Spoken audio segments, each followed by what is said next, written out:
On the 4th of July, in the summer of 1870, a man named Joseph Attain pushed a bateau off the bank and into the flooded Penobscot, above a run of white water the drivers called the heater. It was the last thing he ever did. The boat caught the pitch wrong and rolled, and Attain went into the river, and he did not come back up.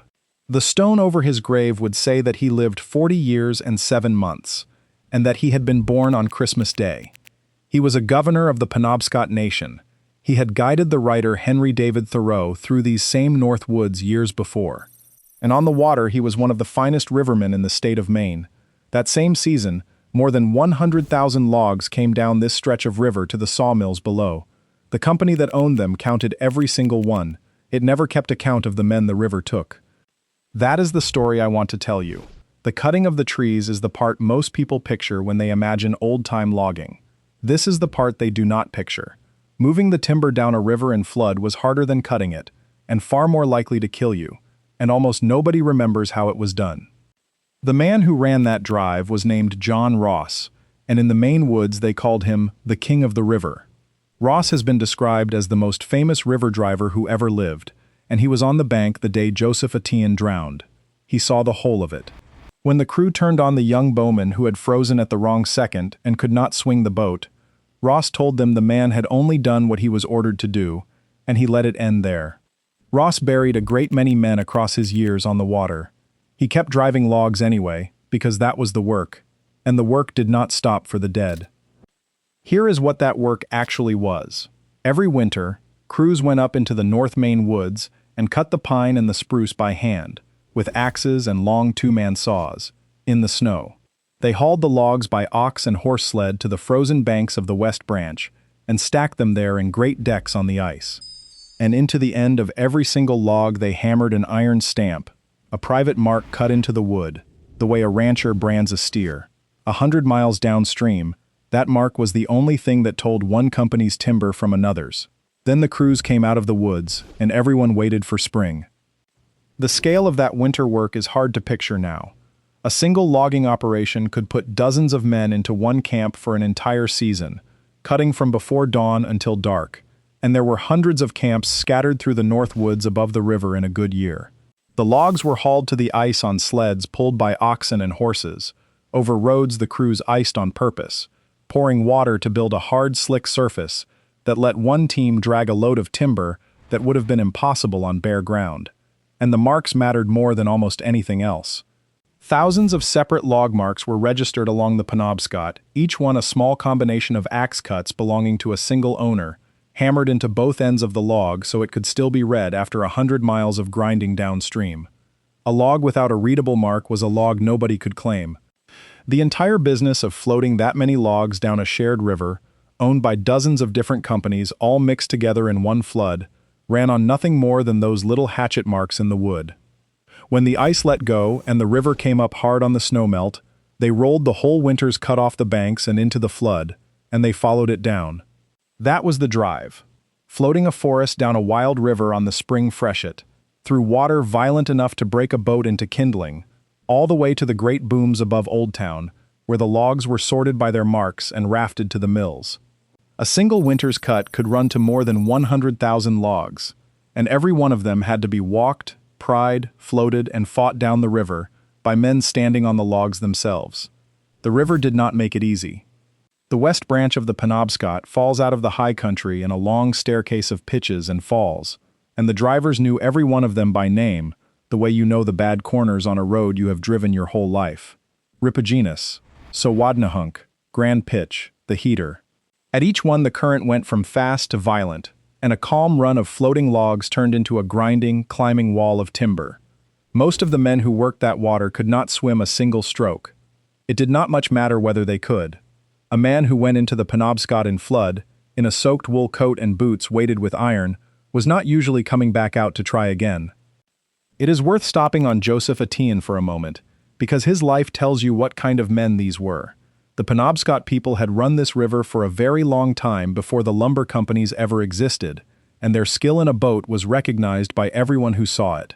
When Henry David Thoreau came north in 1853 to see the Maine woods, the guide he hired was Attain, and Thoreau filled pages of his book with the younger man's ease on the water and his knowledge of the country. Etienne was elected a governor of the Penobscot Nation. He moved between two worlds, the older life of the river and the new industry of the drive, and he was respected in both of them.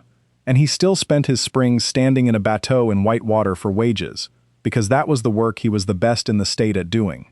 When a man like that drowns, it is not because he was careless. It is because the Penobscot in spring flood did not care how good he was. So the whole craft came down to staying on top of the logs, and that started with the boat and the boots. The boat was called a bateau. It was a long, heavy, flat-bottomed craft with flared sides and high-pointed ends, built to ride up over rough water instead of knifing into it, and to turn fast in a current that wanted to throw it. It carried a crew of men with long, spiked poles, and it was the one place on the river that was not a floating log, which made it the thing everyone wanted to reach and the thing that drowned the most men when it went over.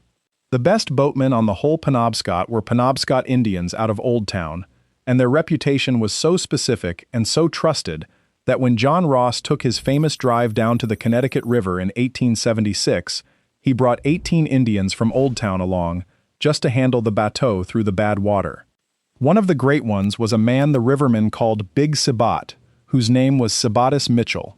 The story they told about him was that he ran Sawadnahunk Falls, standing up in a bateau, straight down a pitch that most men portaged around on foot, and came out the bottom having shipped only a little water. Think about what that actually takes. A wall of falling white water, a heavy boat, a crew, a set of rocks that will end you if you touch them, and a man reading all of it in real time and steering through with a pole and his own nerve. For Big Sabat, that was simply the work, on an ordinary day.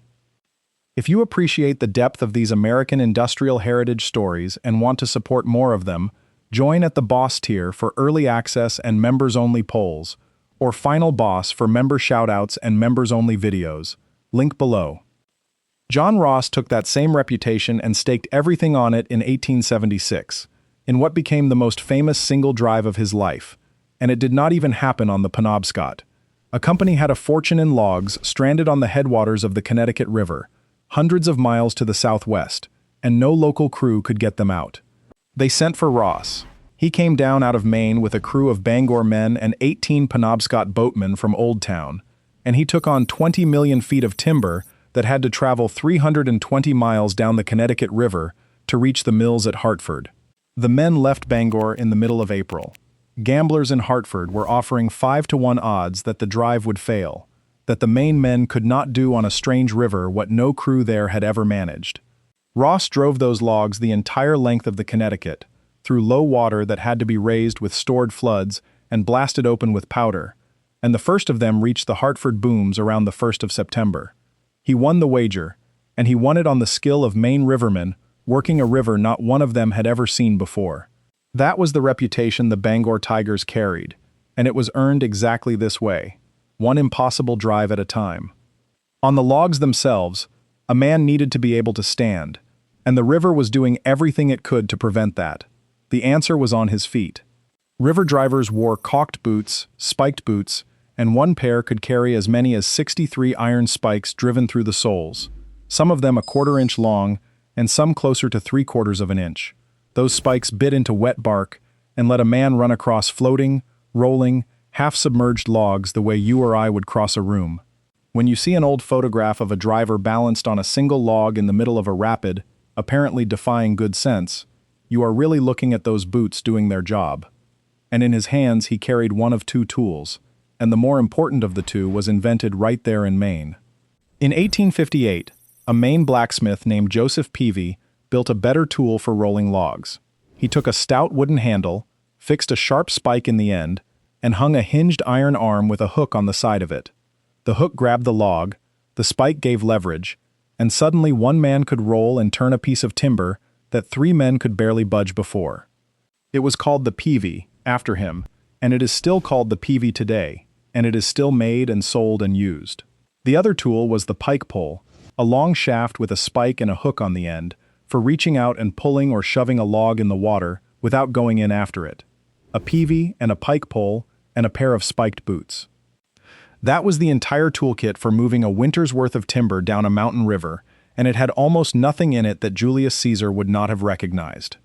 With those three simple things, a driver went to work on the moving river, and the work was constant motion.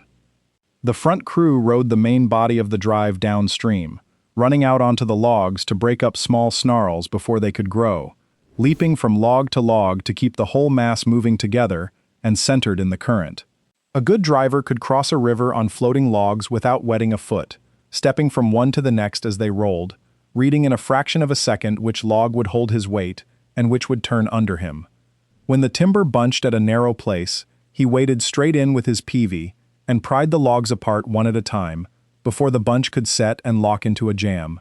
It never stopped, and it was all done in and over water still cold enough to kill, and a single slip at the wrong place put a man under the very logs he was steering. Now, the moment every driver feared, and every driver eventually faced, was the jam. It happened when a single log caught, on a rock, on a ledge, on the head of a falls, and stopped. The logs behind it stopped too, and then the whole river's worth of timber piled up on top of that one snag, driving in end over end under the full weight of the flood, until you had a jam that could stand 20 feet high and more, stretching back up the river, a mountain of shifting timber under enormous stored pressure. And it did not come apart on its own. To break it, a man had to climb out onto the face of the jam, find the one log that was holding all the others, the key log, and cut it or pry it free. And the instant he freed it, the entire mountain of timber let go at once, and the river came through, and the man who had just freed it had a few seconds to get off and get to the bank before the entire released mass of the jam ran over the spot where he was standing. Some of them made it every time for 30 years. Some of them did not make it once. There was a driver named Larry Connors who was killed doing exactly this, at a place on the Ripagenus called the Dryway, sometime around the middle of the 1870s. By the account that came down, Connors swore he would break that jam if it took him to hell to do it, and he went out onto the face of it, and a log struck him, and the river took him. His body was never recovered from the Ripagenus.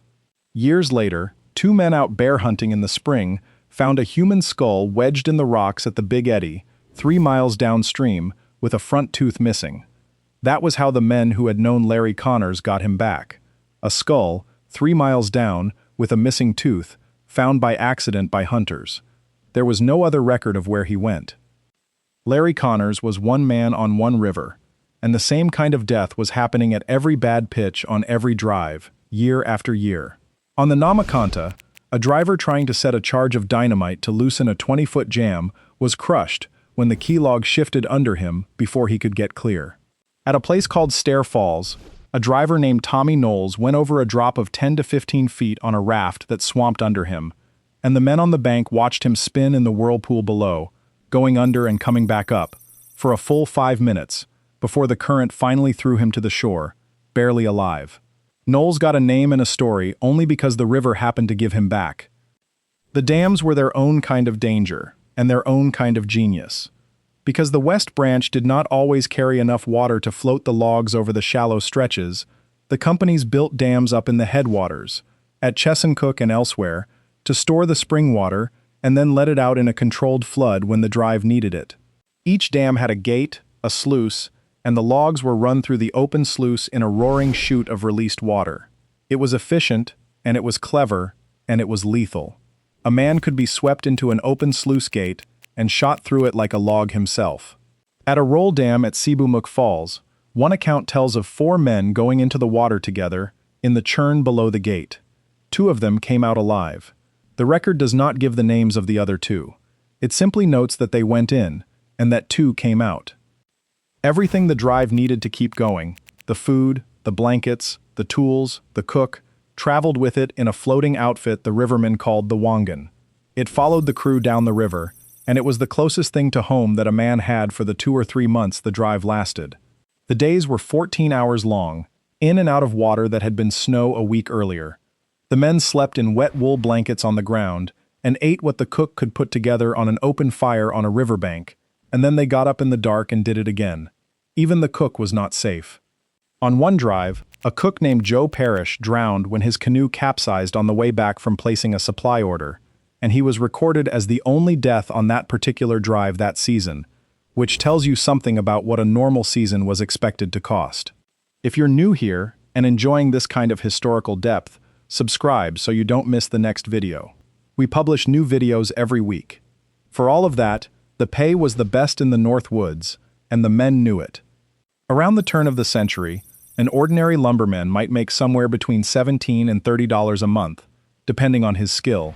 But the river drivers stood at the very top of that scale, because the river drivers were the ones with the skill that could not be faked and the job that could get you killed. The elite Penobscot rivermen even had a name. They were called the Bangor Tigers, and they were known as the best in New England, and later the best out west when the drives moved on. A driver could come off a full spring drive with $200 or $300 in his pocket, which in that era was real money, earned in the hardest and wettest way a man could earn it. There is a story about a Penobscot driver named Spider Ellis, who was offered $10 to deliberately ride a log through a sluiceway for someone's entertainment. He turned it down flat and said the price for that particular trick was $25, and he knew exactly what he was worth. Now, driving the head of the logs down the river was the glamorous part, if any of it was glamorous. But the job that never ended, the one that broke men down slowly instead of all at once, was the rear. As the main body of the drive moved downstream, thousands of logs got hung up along the way. They stranded on gravel bars, they wedged into the banks, they slid off into quiet backwaters and dead eddies where the current would not carry them. And every single one of those logs had a mark on the end and belonged to somebody, and had to be recovered. So behind the main drive came the rear crew, the last men on the river, wading and rolling and prying every stranded log back into the current by hand, mile after mile, working in the coldest and wettest conditions on the whole drive, sweeping the river clean behind everyone else. The rear could run for weeks after the head of the drive had already reached the mills.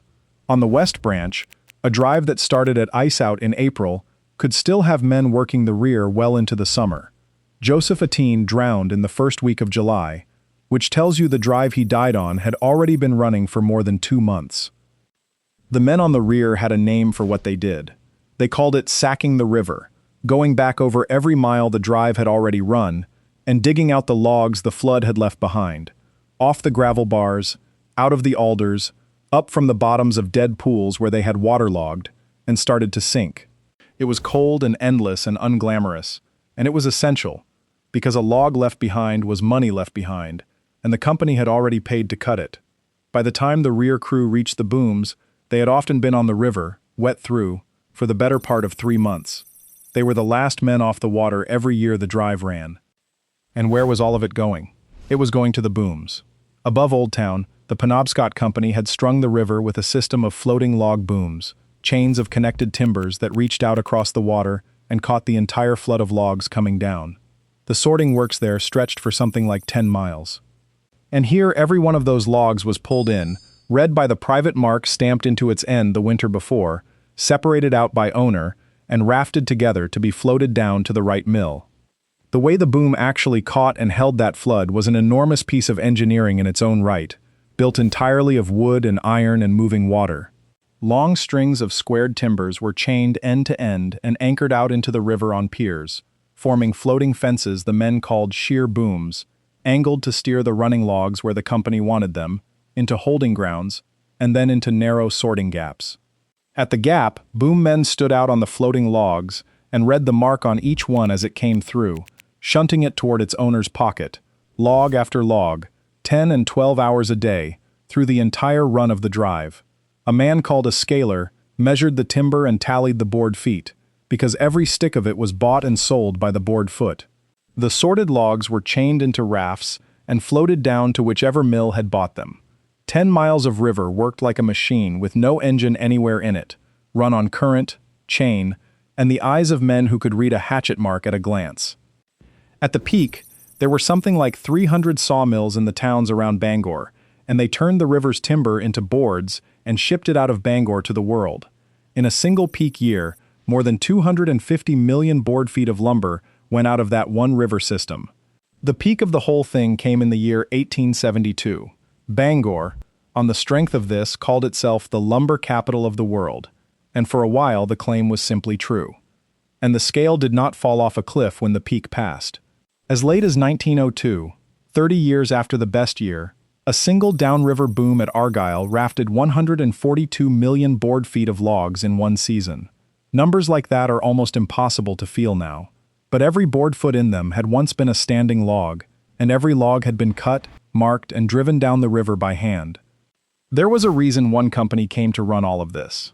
In the early days, before 1846, every outfit drove its own logs down the West Branch and fought its own way through everyone else's timber, and the result on a shared river in flood was chaos. So the operators did something radical for the time. They chartered a single company, the Penobscot Log Driving Company, and gave it authority over the entire flow of logs from the headwater dams down to the booms. One master driver now commanded the whole drive, every owner's timber together, and the cost was divided among them by the board foot. It was an early piece of what we would now call scientific management, worked out on a wild river decades before that phrase existed, because the alternative was all those logs and a dozen separate crews all colliding in the same rapids with nobody in charge. So let me put the two things side by side, because this is the part of the story that stays with me. The companies that ran these drives were careful, disciplined, professionally managed operations, and they counted everything. We still have their ledgers. 1 year's records for the Penobscot Log Driving Company put the total cost of the drive at $13,572.57, down to the penny. They valued their storage dam at $35,000. They valued their wangan, their boats, their canoes, and their scow together at $1,000. Every log had a mark. Every mark had an owner. Every board foot was measured and sorted and billed. The paperwork was immaculate. And the men. When a driver drowned, there was often no paperwork at all. There was a pair of caulked boots nailed to a tree at the spot where the river took him, which is a thing the rivermen actually did. They hung the dead man's boots in the branches over the water. There was a wooden cross cut into the bark of a pine. There was, in the case of Joseph Etienne, a pair of boots hung in a tree that the men said stayed there for years. And in the case of Larry Connors, there was a skull found by hunters 3 miles downstream, with a tooth missing. The logs were counted to the last stick. The men were remembered by their friends, in the trees, until their friends were gone too. Which brings me back to the heater, and to the 4th of July, in 1870. Joseph Etienne did not have to die that day. He was a governor of his nation, and one of the most respected rivermen alive, and he had run harder water than the heater, more times than anyone could count. The account his own men gave afterward was that the boat went wrong, and that Etienne could have gotten himself clear, and would not do it, because there were men in that bateau with him who could not swim, and he stayed with them. Whether that is exactly how it happened, no one can now prove. But it is what the men who were there believed, and they were not men who handed out that kind of story lightly. John Ross, who missed nothing, and flattered no one, stood on that bank and watched the finest boatman he had lose the river, and defended the living crew, and went back to work. They hung Joseph Etienne's boots in a pine tree above the water. His people said the boots stayed there always. The drives went on for another 100 years after Etienne drowned. The long saw logs gave out, and the mills that wanted them gave way to paper mills that wanted spruce cut into short 4-foot sticks. By the early 1900s, the whole operation on the West Branch had been folded into the Great Northern Paper Company and its mills at Millinocket. The bateau and the peavies and the caulked boots did not change at all. Short logs floated the same river the long logs had, past the same killing pitches, driven by the same kind of men, for another 70 years. The men in the boats kept coming down the West Branch every spring until 1971, which was the last log drive in the state of Maine. In 1976, the state banned log driving on its rivers for good, because the sunken bark and the rotting wood were fouling the water. The booms are gone. The great sorting works above Old Town are gone. 2 of the old riverside boom houses still stand, at Chesuncook and at Ambajajus, and they are small museums now, kept by people who do not want this forgotten. Here is what I keep coming back to. We know the exact cost of the drive to the penny, because the company wrote it down. We know a storage dam was worth $35,000, and a scow was worth part of $1,000, because the company wrote that down too. What we do not have, anywhere, is the number of men the Penobscot drowned across a full century of drives, because no one was ever assigned to write that down. We have a handful of names because a few people, A writer here, a hunter there, a grieving crew, took the trouble to save them. Joseph Atteen, Larry Connors, Big Sebat, who lived.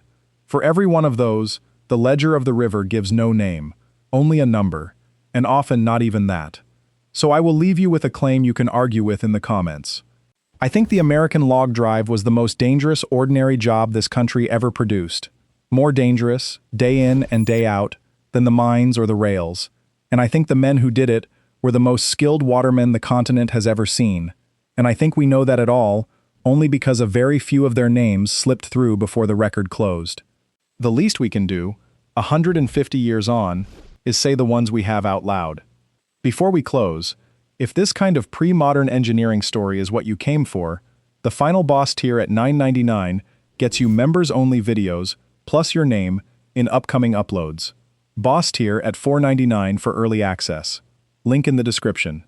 Thanks for watching to the end.